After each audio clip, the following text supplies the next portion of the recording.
بسم اللہ الرحمن الرحیم۔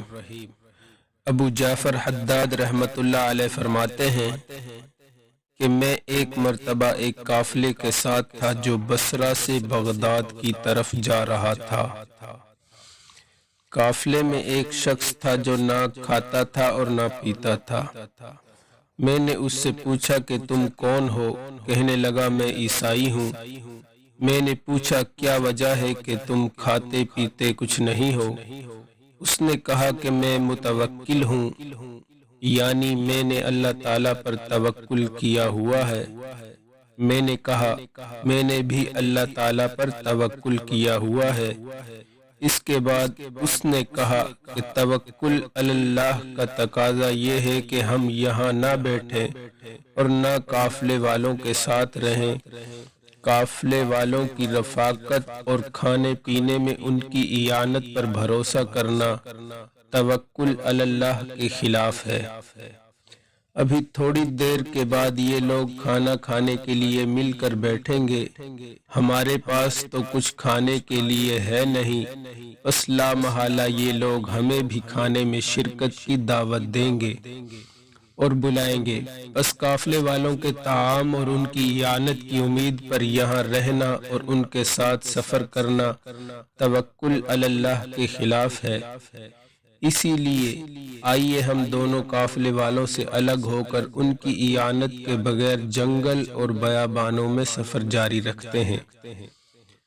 اس نے کہا ٹھیک ہے، مگر ایک شرط پر، وہ یہ کہ ہم کسی شہر میں داخل ہوں گے تو نہ تم کسی مسجد میں جاؤ گے اور نہ میں کسی گرجا گھر میں جاؤں گا۔ میں نے یہ شرط مان لی، چنانچہ ہم روانہ ہوئے۔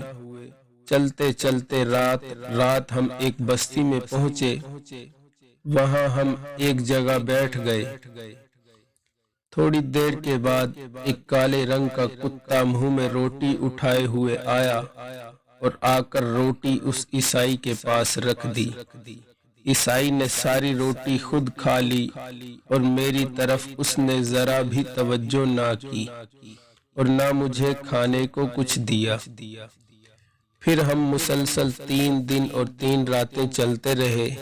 ہر رات یہی قصہ ہوتا کہ کتا اس کے پاس روٹی لے آتا اور وہ کھا لیتا۔ چوتھی رات ہم ایک بستی میں داخل ہوئے۔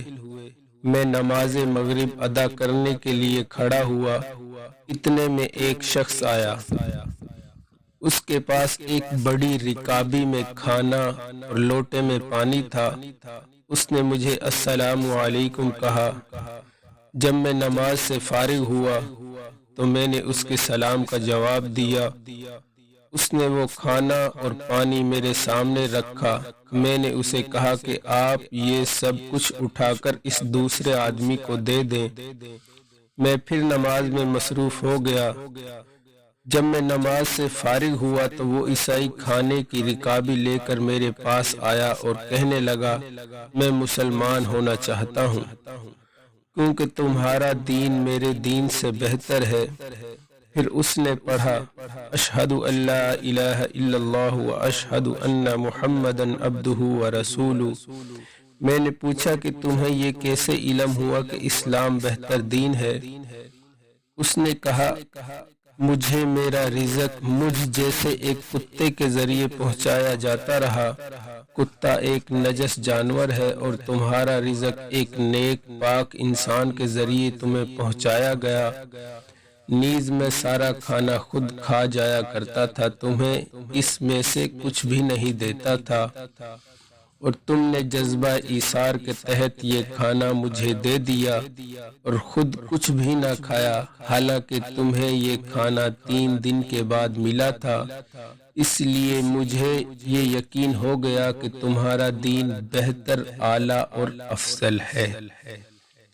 برادران اکرام، دنیا کی زندگی جتنی عیش و عشرت اور غفلت میں گزرتی ہے، اتنی ہی آخرت کی نعمتوں اور مسرتوں میں کمی واقع ہوتی ہے۔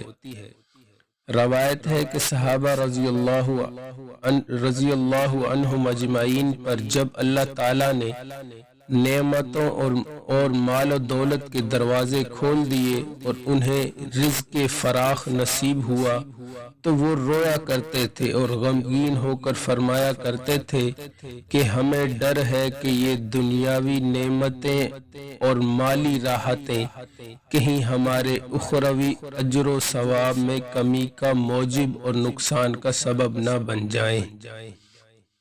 اللہ پاک عمل کرنے کی توفیق عطا فرمائے۔ اگر ویڈیو اچھی لگی تو لائک کرنے میں بھائی کنجوسی نہ کریں، اور اگر ابھی تک آپ نے ہمارے چینل کو سبسکرائب نہیں کیا تو چینل کو سبسکرائب کریں تاکہ آنے والی ہر ویڈیو کا نوٹیفیکیشن آپ کو ملتا رہے۔ السلام علیکم۔